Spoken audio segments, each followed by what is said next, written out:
বিসমিল্লাহির সম্মিলিত সাংস্কৃতিক জোট কর্তৃক আয়োজিত আজকে এই সংবর্ধনা দোয়া ও ইফতার মাহফিলে সম্মানিত সভাপতি, এই সংগঠনের সভাপতি আব্দুল কাদের তালুকদার, উপস্থিত আছেন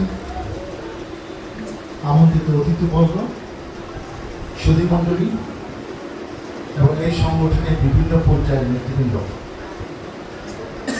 আমার বক্তৃতার সময় একটা সমস্যা হয় কি, হাইটের সাথে এইটা মিলিয়ে আমার কথা বলতে কখনো কখনো আমি অস্বস্তি বোধ করি। আরেকটি ব্যাপার হলো, আমার একটি দুঃখ আছে, সেটা হলো নির্বাচনের আগে আমি বেশ কিছু ইয়াং জেনারেশনের সাথে ইচ্ছা করে মত বিনিময় করেছিলাম। নির্বাচনের 2-3 মাস আগে শাহবাগ কলেজ, জামিয়া ইউনিভার্সিটি, এবং চাকলাতে মহিলা কলেজ, আরও অনেক যারা ঢাকাতে কিংবা অন্য কোনো প্রতিষ্ঠানে first year, second year, third year, fourth year honours পড়ে, মাস্টার্স পড়ে কিংবা সরকারি চাকরি করে দেশে, তাদেরকে আমি নানা রকম কথা বলে লাস্টে জিজ্ঞেস করেছিলাম, আপনারা ইলেকশনের ক্ষেত্রে দলকে প্রায়োরিটি দেন না ব্যক্তিকে প্রায়োরিটি দেন? মোর দেন 80% স্টুডেন্ট এডুকেটেড পার্সনরা বলেছে আমরা ব্যক্তিকে গুরুত্ব দেই, ব্যক্তির যোগ্যতাটা কিন্তু ইম্পর্টেন্ট। বাট ইলেকশনের পরে আমার কাছে মনে হলো যারা এরকম সুর জোরে স্পষ্ট করে যে কথাটা বলেছিল, তারা সেই কথাটা আসলে মনে প্রাণে লালন করে না। কারণ যদি তাই হতো তাহলে আমি আর একটু বেশি ভোট পেতাম, কারণ আমার এগেস্টে যারা দাঁড়িয়েছে সব কিছু মিলে আমি তাদেরকে আমার কাছাকাছি মনে করি না। আগে এই কথা বলা যেত না, এখন বলতাম, কারণ আমার সম্বন্ধে এই জেনারেশন কিছুই জানে না। এখন এই সরলসা আমার কাছ থেকে টাইম নিয়েছে, আজকে দেখতেছে এখানে বেশিরভাগই ইয়াং জেনারেশন, তাদের মনোযোগ থাকুক না থাকুক, এদের সাথে আবার কবে দেখা হবে জানে না। যে কথাটা ইলেকশনের আগে আমি আপনাদেরকে বলতে পারি না, সেই কথাটা আজকে আমি বলবো। 2-3 মিনিট আমার নিজের অ্যাডভার্টাইজমেন্ট করা আমার প্রয়োজন আছে ভবিষ্যতের জন্য, তা না হলে আবার ভুল বোঝাবুঝির সুযোগ হবে। সেজন্য আমাকে ক্ষমা করবেন। এখন আমার নিজের প্রচারণার জন্য আমি 2-3 মিনিট কিছু কথা আমাকে বলতে হচ্ছে।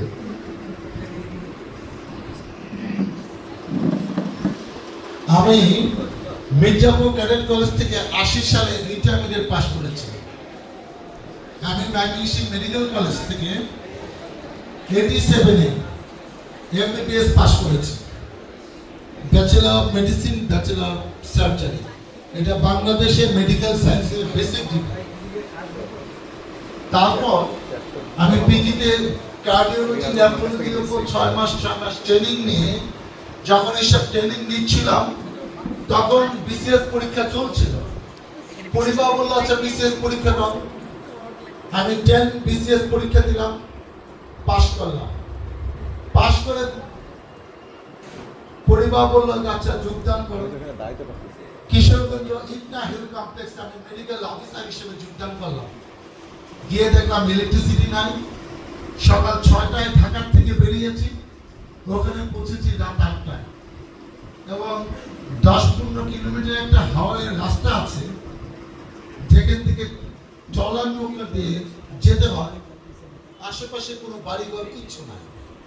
তো ওরকম জায়গায় আমি 3 বছর চাকরি করে, সাভার হেলথ কমপ্লেক্সে মেডিকেল অফিসার হিসাবেও আমি কয়েক বছর চাকরি করে 96-এর লোকজন বলল তোমার বাবা 45 বছর আশুলিয়া ইউনিয়ন পরিষদ এবং পরবর্তী দিয়াপুরে স্বাধীনতার পরে ইউনিয়নটা ভাগ হয়ে যাওয়ার পরে 1943 থেকে 88 একটানা 45 বছর চেয়ারম্যান ছিল, এবং 79 সালে সে বিএনপি থেকে এই এলাকার সংসদ সদস্য হয়।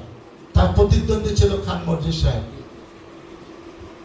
তোমরা রাজনৈতিক পরিবারের সন্তান, তোমাদের জন্ম হয়েছে মানুষের সেবা করার জন্য, এই চাকরি বাকরি করার দরকার নেই।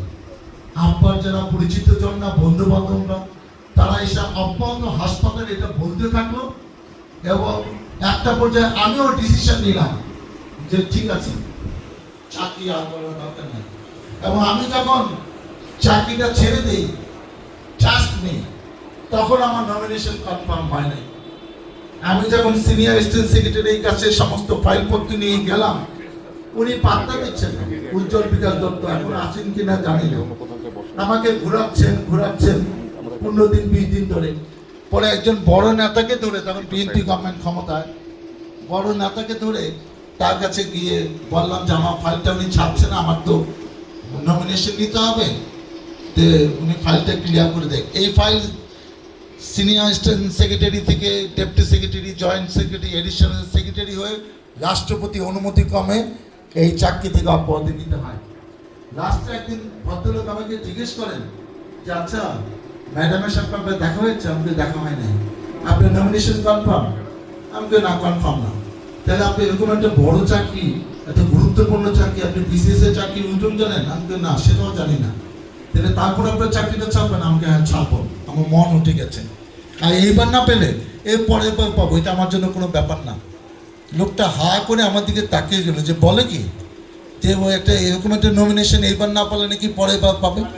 সৌভাগ্যক্রমে আমি ওই বারই 96-এ আমি নমিনেশন পাই, এমপি হই। 2001 সালে আবার মনোনয়ন পাই, আবার জনগণ আমাকে ভোট দেয়। পরপর 10 বছর আমি সাভারের সংসদ সদস্য ছিলাম। তারপরে কাহিনী আপনারা সবাই জানেন। 2008 সালেও আমি নির্বাচন করেছি ধানের শীষ থেকে।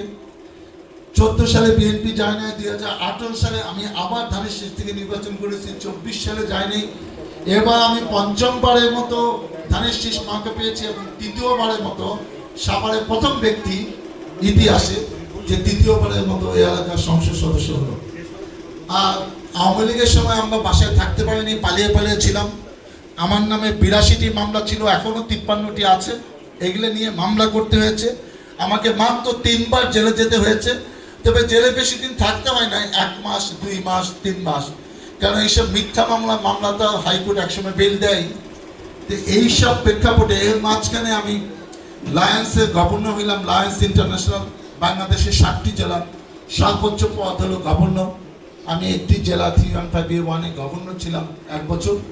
এবং আমি যেহেতু পালিয়ে পালিয়ে থাকতাম, আমার একটু বই পড়ার অভ্যাস ছিল। আমি 2018 সাল থেকে লেখালেখি শুরু করি এবং গত বছর পর্যন্ত আমার 17টি বই বেরিয়েছে দেওয়ান সালাউদ্দিন বাবু নামে। এবং এক জীবনে আমি, এটা আমার আত্মজীবনী বই, বাবার ছাড়া বেয়ে ওঠা, এটা বাবাকে নিয়ে আমি লিখেছি। আমি 3 বার জেলে গিয়েছিলাম, জেলে বসে আমি 3টা বই লিখেছি। ওইটা ইংলিশ আছে, 3টা বই একসাথে আছে, 3টা বই আলাদা আলাদা আছে।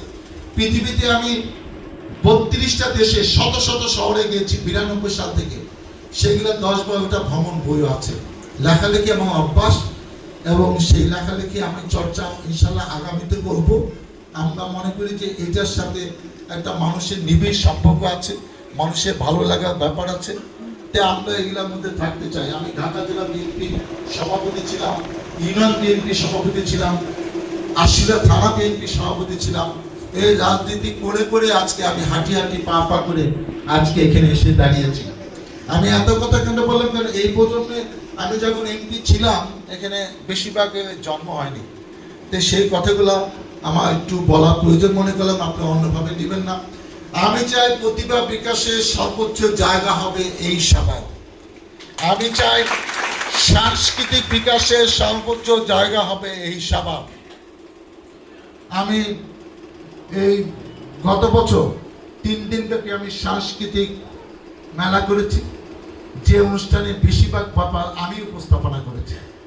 রাজনীতিবিদ একটা বদনাম আছে, তারা পুতুলের মতো এসে বসে থাকে, সুন্দর একটা বক্তৃতা দেওয়া, কোথায় কি বলতে হবে সেটাও জানে না, সে চলে যাবে।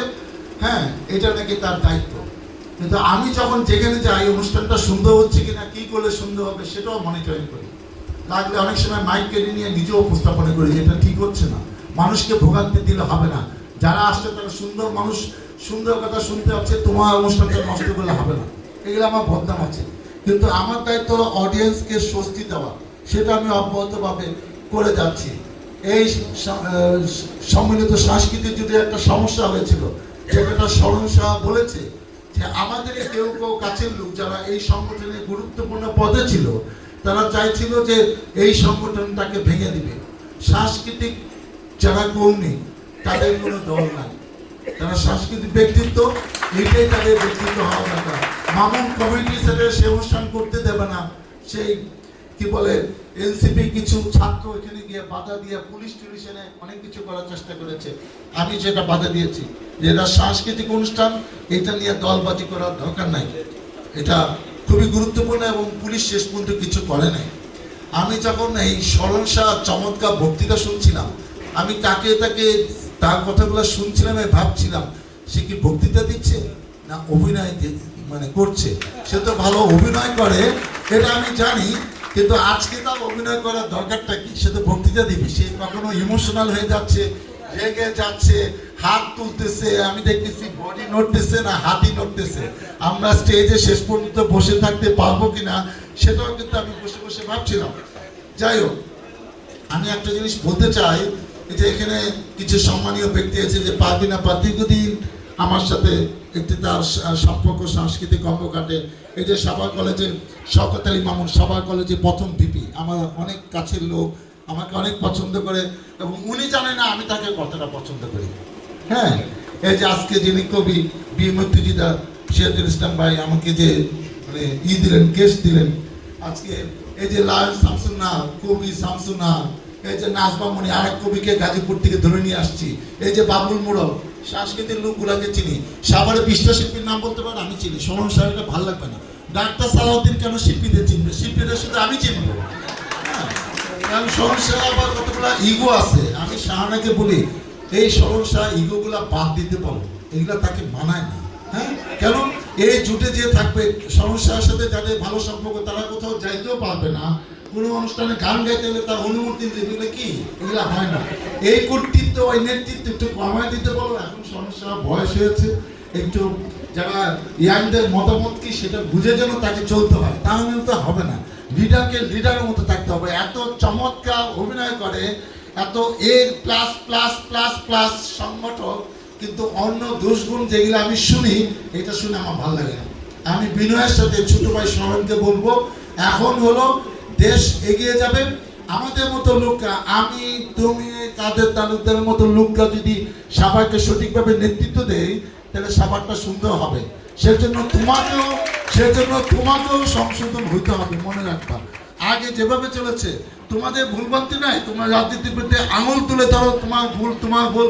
তোমরা আগে যারা আওয়ামী লীগ করেছে তাদের সাথে এত সুসম্পর্ক করতে গিয়েছো কেন এনাম ভাইয়ের সাথে তোমার একদম বেডরুমের সম্পর্ক হবে কেন? তারা সকাল বিকাল তাদের বাসায় ধর্ণা দিতে হবে, কই আমার বাসায় তো যাও না, তখন তাদের বাসায় গেছে করে আমিও এমপি তারাও এমপি। এটা বুঝতে হবে, এত দলের সাথে সম্পর্ক রাখার দরকার নেই। তোমরা তোমাদের কাজ করে যাও, আমি তোমাদের পেছন থেকে সমর্থন দেবো, সহযোগী দেবো, হয় সমর্থন দেবো। মানুষ দলবাজি পছন্দ করে না। এমপিদের সাথে এত দহরম মহরম যারা করে, তারপর যখন পালা পরিবর্তন হবে তোমার গাড়ি নতুন তকমা লাগাবে, সেই তকমা তোমাকে নিয়ে চলতে হবে। তোমরা যেসব তকমা লাগাইছো এটা খণ্ডন করতে 4-5 বছর যাবে, কিন্তু আমি তোমাদের পাশে আছি। আমি সব তকমা পাত্তা দিই না, এগুলাকে উপলব্ধি করতে হবে। আমরা নিয়মের মধ্যে চলি, মানুষ যেটা পছন্দ করে সেটার মধ্যে যেন আমরা থাকতে চাই। তোমরা সুন্দরভাবে সবাইকে সাংস্কৃতিক বিকাশের মানে জায়গা করো, সবাইকে সুযোগ দাও। তোমার পছন্দের লোক আমার পছন্দের লোক সেটাকে গুরুত্ব না দিয়ে যে সত্যিকারের শিল্পী, যে গান ভালো জানে তাকে গান সেই হিসেবে মূল্যায়ন করো, যে অভিনয় জানে, যে নৃত্য জানে তাকে সেইভাবে মূল্যায়ন করো। সে তোমার কাছে কিন্তু দূরে সেইটা ভাবার কিন্তু দরকার নেই। আমি একটা পারিবারিক কথা আমি বলি। 80 সালে ইন্টারমিডিয়েট পাস করে আমি বাড়িতে আসছি। আব্বার একটা বৈশিষ্ট্য হলো, ওই সময় দেখেছি যে তার পুরানো বন্ধু বান্ধব যারা আসতো, আমরা 3 ভাই 3 বোন সবাইকে পায়ে ধরে সালাম করাচ্ছে। এরকম কয়েকদিন চলার পরে আমি আমার মাকে আপত্তি করলাম যে মা এটা কি? তোমাদের কাছ থেকে ছোটবেলায় শিখেছি যে তুমি সালাম করবা ঘনিষ্ঠ আত্মীয় স্বজনকে, দাদা দাদি, নানা নানি, চাচা চাচি, ফুফা ফুফু, খালা খালু এরকম যে কোনো লোককে সালাম করলে তো এই সালাম ওই সালামের গুরুত্ব কি।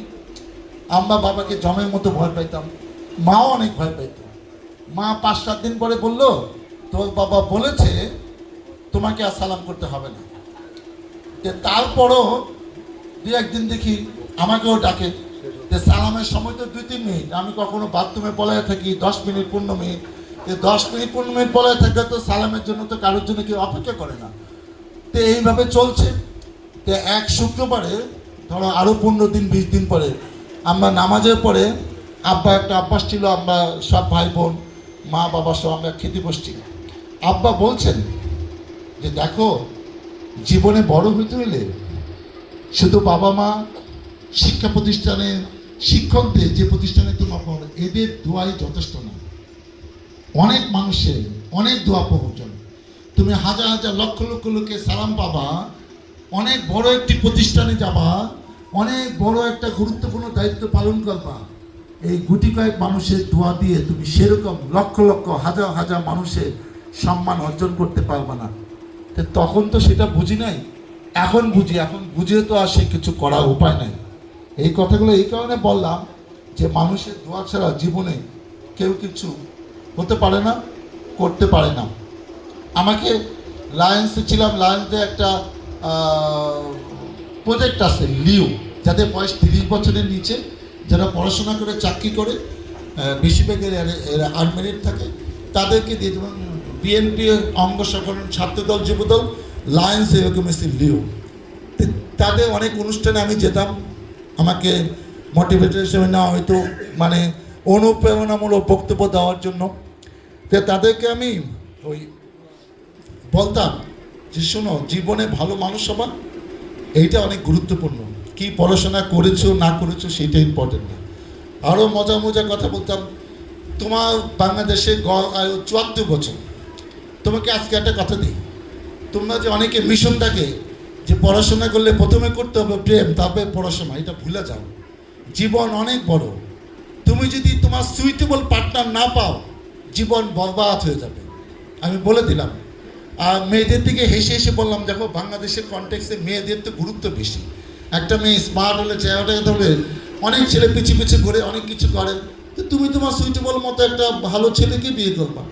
কখনো কোনো মেয়েকে বলছি তোমার থেকে কম লেখাপড়া জানে, তোমার থেকে ভালো স্টুডেন্ট না, এরকম কোনো ছেলেকে পার্টনার হিসেবে চয়েস করো না। আমি বলে দিলাম, একটা সময় তুমি মানতে পারবে না যে তোমার থেকে কে খারাপ স্টুডেন্ট, দেখবে এক সময় এটা তোমার ইগোতে লাগবে, যেটা যেন না হয়।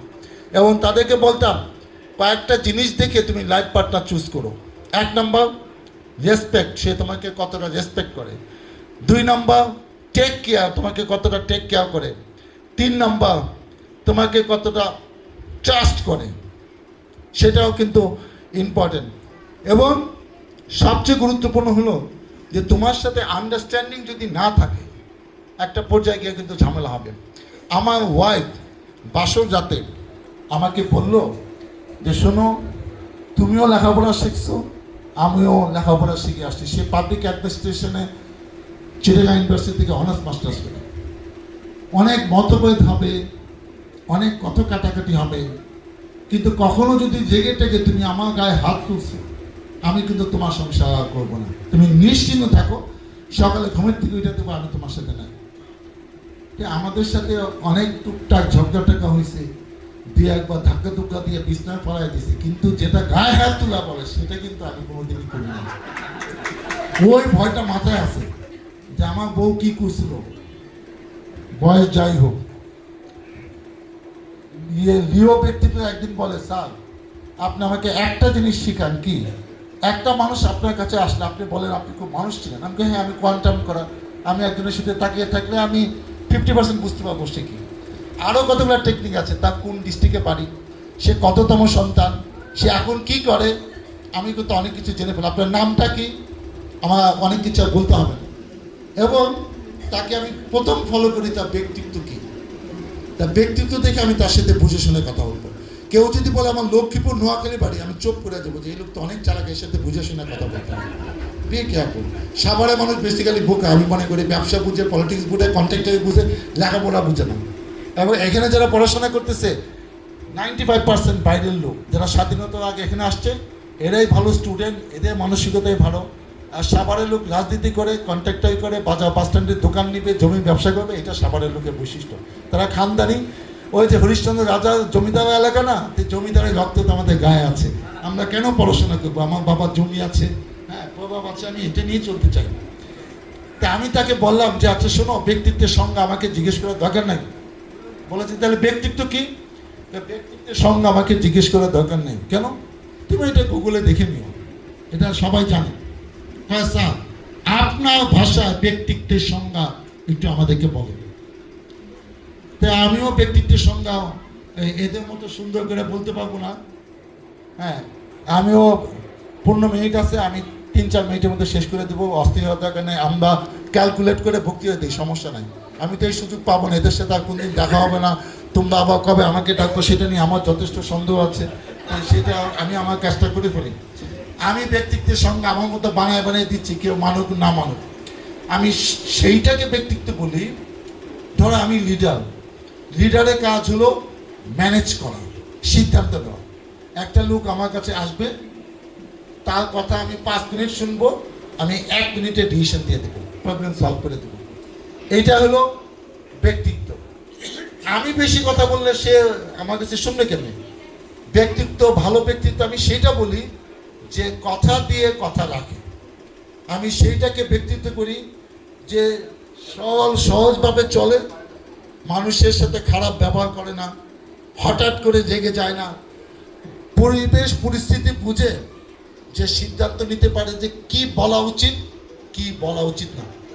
একটি 2 বছরের বাচ্চা একটু একটু করে কথা বলা শিখে, আর একটা অ্যাডাল্ট মানুষ, আমার বয়স এখন 65 বছর, আমরা অনেকেই জানি না কোথায় কি বলতে হয়, কোথায় কি বলতে হয় না, এখনো আমরা অনেকে জানি না। অতএব যে স্পষ্ট কথা বলবে কিন্তু ব্যাপাস কথা বলবে না, এটা ব্যক্তিত্ব। এবং সবচেয়ে গুরুত্বপূর্ণ, মিথ্যা আশ্রয় কাউকে দিবে না, সবচেয়ে গুরুত্বপূর্ণ। এগুলো ব্যক্তিত্বের সংজ্ঞা বলছি, যে আমি 20 বছর আগে যা ছিলাম, আমি এমপি হয়েছি, মন্ত্রী হয়েছি, আমার আচরণে কোনো পরিবর্তন হয় নাই, এটা হলো ব্যক্তিত্ব। এখন ওই যে কবির ভাই অনেক সুন্দর সুন্দর ভাষায় সে ব্যক্তিত্বের সংজ্ঞা দিবে, এইটা আপনাদের সাথে মিলবে না। আমি ব্যক্তিত্বটাকে সেইভাবে দেখি, একজন ভালো মানুষ যে পরিবেশ পরিস্থিতি বুঝে নিজেকে মানিয়ে নিতে পারে, তাকে আমি মনে করি সে একজন ভালো ব্যক্তিত্ব সম্পন্ন। পরিশেষে আমি যেটা বলতে চাই, ভূপেন হাজারিকার একটা জনপ্রিয় গান আছে, সেই গানটা কাদের জন্য লিখেছেন? মানুষ মানুষের জন্য, জীবন জীবনের জন্য একটু সহানুভূতি কি মানুষ পেতে পারে না। গানের শেষের দিকে কয়েকটি লাইন আছে, সেটা হলো, মানুষ যদি সে না হয় মানুষ, দানব কখনো হয় না মানুষ, যদি দানব কখনো বা হয় মানুষ, লজ্জাকে তুমি পাবে না ও বন্ধু। এটা শিক্ষিত অমানুষ দিয়ে বলা হয়েছে, যারা মাস্টার ডিগ্রি পাস করছে কিন্তু যার বিবেক নাই। যার বিবেক অনেক জাগ্রত থাকে, যারা লেখাপড়া শিখে। অশিক্ষিত মানুষের বিবেক জাগ্রত থাকে, কিন্তু যে শিক্ষিত তার বিবেক জাগ্রত থাকবেই। কিন্তু আমাদের দেশে এখন সমস্যা হলো, আমি অনেক শিক্ষিত অমানুষদের দেখি, আমি খালি বলি আল্লাহ, এই লোকগুলো এখনো এই দেশে আছে কেন? এটা চলে যাক আমেরিকায়, এত যোগ্যতা, এইসব অমানুষদের আমি আর দেখতে চাই না। তোমাদেরকে বলছি, অমানুষ থেকে সাবধান থাকবো, এরা তোমাদের কোনো কাজে আসবে না। তোমাদের ক্ষতি, সমাজের ক্ষতি, পরিবারের ক্ষতি ছাড়া এদের কোনো কিছু করতে পারে না। তোমাদের উদ্দেশ্যে অনেক কিছু বলেছি, তোমরা যে যেভাবেই নাও, ভুল বোঝার কোনো কারণ নাই। আমি তোমাদের পাশে আছি, সাথে আছি, এবং এমন কিছু আমি সাভারে করতে চাই, তোমাদের যেন ধারণাটা পাল্টে যায়। যারা না বুঝে আমাকে ভুল দেয় নাই, তারা যেন ভোট দেয় নাই, তারা যেন রিয়েলাইজ করে যে না, ডাক্তার সালাউদ্দিনকে ভোট না দিয়ে আসলে এটা ঠিক হয়নি, আমি ভুল করছি, নিজে নিজে ধ্বংসিত হয়। এটা কি নতুন কমিটি? আমি কি করবো? তোমার কমিটি তুমি ঘোষণা করবো, আমাকে তুমি তো কাজে লাগাতে পারবো না, আমি আমার মতো কাজে লাগবো। এদের একটা অন্যতম দাবি, আমি সেটা 1 মিনিটে বলে সারছি। শিল্পকলা একাডেমিটা অতীতে হয় নাই, এই ব্যর্থতা এদের। আমি মনে করি এদের সাথে এত ভালো সম্পর্ক, সরকারি দলের নেতাদের এত দহরম মহরম, তারা কেন এটা করতে পারে নাই আমি জানি না। তবে ইনশাল্লাহ আমি আন্তরিকভাবে চেষ্টা করব যাতে একটা শিল্প কমিটি সাংস্কৃতিক বিকাশের একটি জায়গা সবার হয়, যেটা মাথা উঁচু করে যারা উপস্থিত আছে তারা বলবে যে ডাক্তার সালাউদ্দিন এখানে ঘোষণা দিয়েছিল, আজ সেটি বাস্তবায়ন হচ্ছে। এবং ইনশাল্লাহ আপনাদেরকে সাথে নিয়েই আমরা খুব শীঘ্রই সেটা উদ্বোধনী করব। সবাইকে অনেক অনেক ধন্যবাদ। আল্লাহ হাফিজ।